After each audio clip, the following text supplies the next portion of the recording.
Hello everyone, welcome to this video about a smart way to practice licks or lines, phrases or whatever you want to call them. If you watched any of my other videos, you know that I'm all about studying licks by great players to see if you can find a way to play them yourself and to see if you can fit them into your own improvisations eventually. And I've talked about practicing them with backing tracks, but I never talked about a certain way I practice them, which I think will be very beneficial for you. But before we go there, I first wanted to tell you a little bit about some upcoming projects. Very soon I'll be in London for some workshops and performances, to be precise in the Kekumbar, and you can find the dates and times in the description of this video. And after that, I'll be in the US to perform with Gizmo Graaf during the Jangle Fest Mill Valley Festival in Mill Valley near San Francisco. And also, I will also host some workshops there. There's no times yet for the workshop, but there will be soon. But in the description, you will find the dates for the festival, and on those days, there will be workshops. And after that, I will be in Ireland to perform with the Stochler Rosenberg Quartet, together with Stochler Rosenberg. And also, then there will be workshops, and the times and dates for that are in the description. Okay, let's get back to the topic at hand. I've selected 3 licks I've transcribed during the past months, and I wanted to show you one way to practice them. So, of course, I've talked about making variations and experimenting with the rhythms. And I also mentioned shifting them in time, right? So that you start the lick earlier or later. But there's a certain way I practice that. And to demonstrate that, here's the first lick. You'll see it right now on the screen.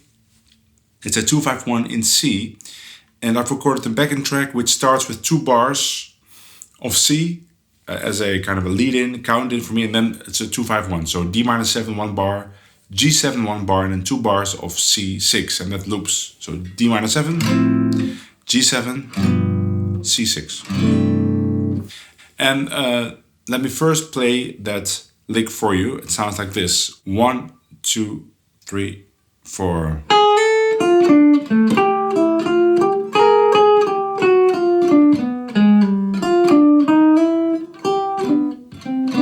3, 4.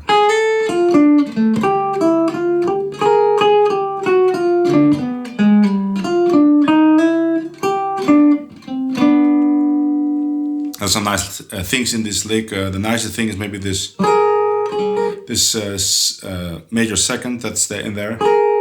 Typical piano thing to do. And so you can play that exactly as written in the tab, right? So it starts on the D minor. 1, 2, 3, 4. All right, this is with a little slide. You could just start without a slide. 1, 2, 3, 4.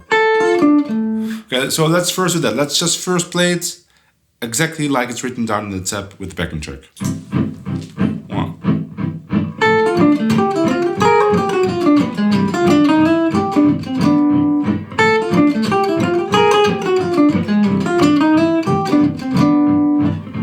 Sounds great, and you can practice it just like that, and then maybe in different keys. You take a song and you try to play it on every 2-5-1 you encounter. That's clear. So when you want to start experimenting with the lick itself, so to make it your own, try your own variations, one thing you could do is shift it in time in a very specific way. So the first way is to play it earlier. And I try to keep for now, I will play it earlier, but I'm not going to play 1 beat earlier. I'm going to play 2 beats earlier because I want to try to keep the harmonic rhythm, if you can call it that, the same. So I don't want to play notes at first. I played on a heavy beat like 1 and 3, now on a off beat like 2 and 4. So the line stays the same if you think about the accents, but because I started 2 beats earlier, like you can see in the tab right now, I will resolve to C also too early. And you might think that would sound strange, but it doesn't. It actually sounds really good. If you resolve too early, It's almost like you are having a conversation with the rhythm section, like you're saying to them, come on guys, let's go to the next chord. I want to go to C, and then they hear it, and then they play C2. It's an illusion, of course, because they're just playing the song. But you as a soloist can create this illusion by playing everything too early. So let me just play it for you and see how it sounds. So you hear a backing track, which is 2 bars of C, and I will start already in the 2nd bar of this counting.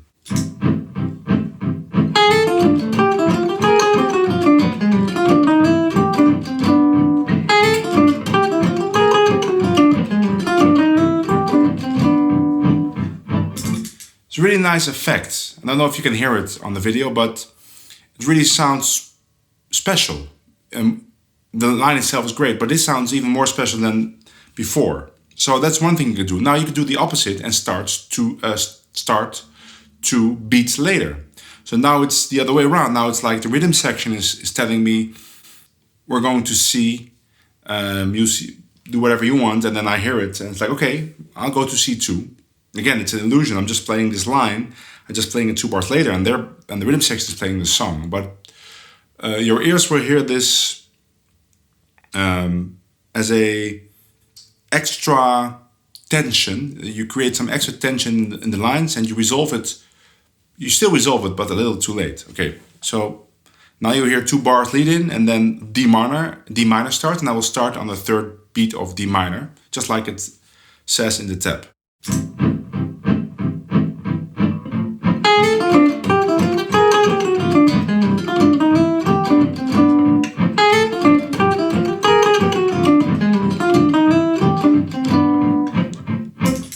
I want to say that it's less of a strong effect as what we did before when we were too early, but it still works.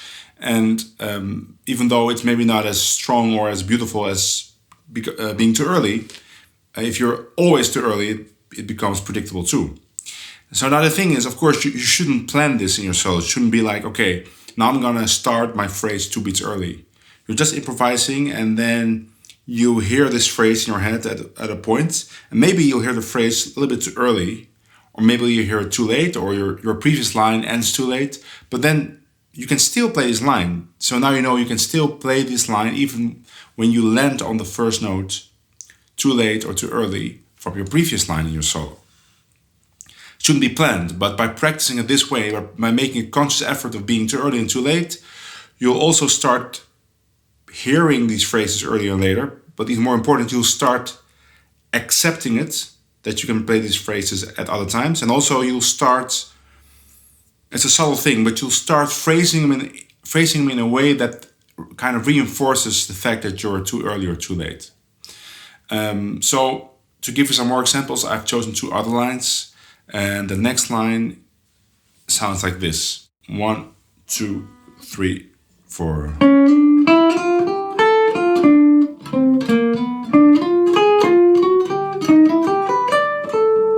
1, 2, 3, 4.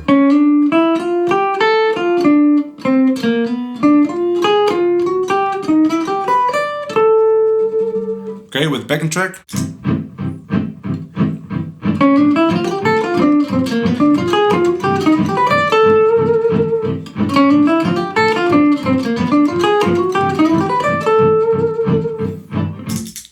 Great little line with this nice triplet there. Let me play that too early again, so you'll see it in the tab. It starts before 2 beats again before the D minor.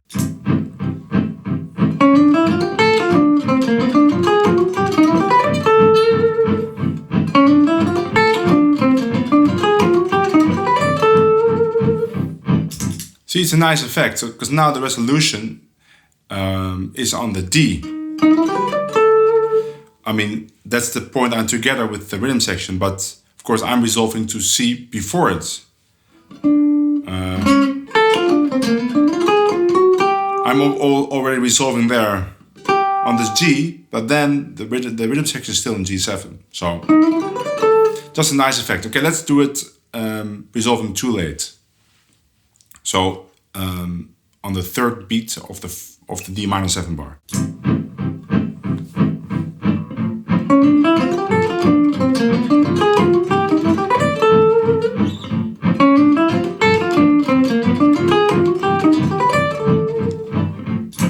with this lick, it works a little bit better, the being too late. So it also depends a little bit on the lick itself and on the specific way the lick resolves to the tonic. So that's actually not that important to analyze it that way, but you can hear it when you practice it. So I subconsciously just try to remember now or know now that this lick is very nice to play late and the previous one is very nice to play early. Okay, so I have one more. You'll see it in the tab. It's just like the normal way. It sounds like this, slowly. 1, 2, 3, 4.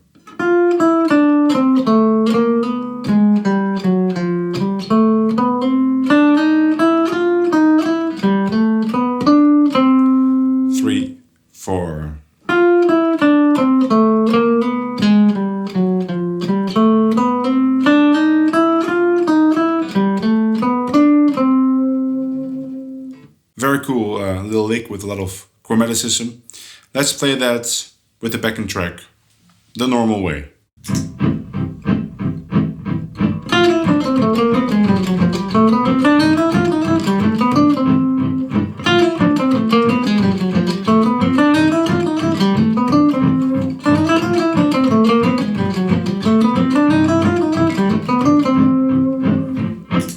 Okay, let's try this phrase 2 beats too early.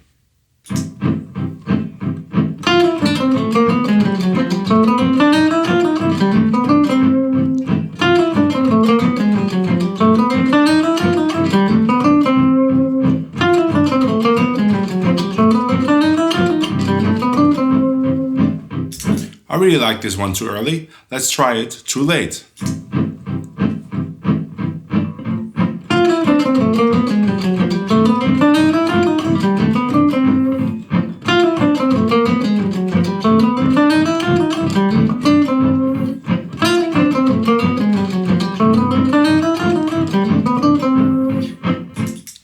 I like this one too late too. Maybe that's because of all the chromaticism. So you'll see we had one line that sounded best played too early, one line that sounded great played a little bit too late, and this line sounds best or sounds great both ways. So that's your job, of course. You'll find a phrase. You could start with one of these, but you can find your own, transcribe your own lick, and then start experimenting with the lick in this specific way.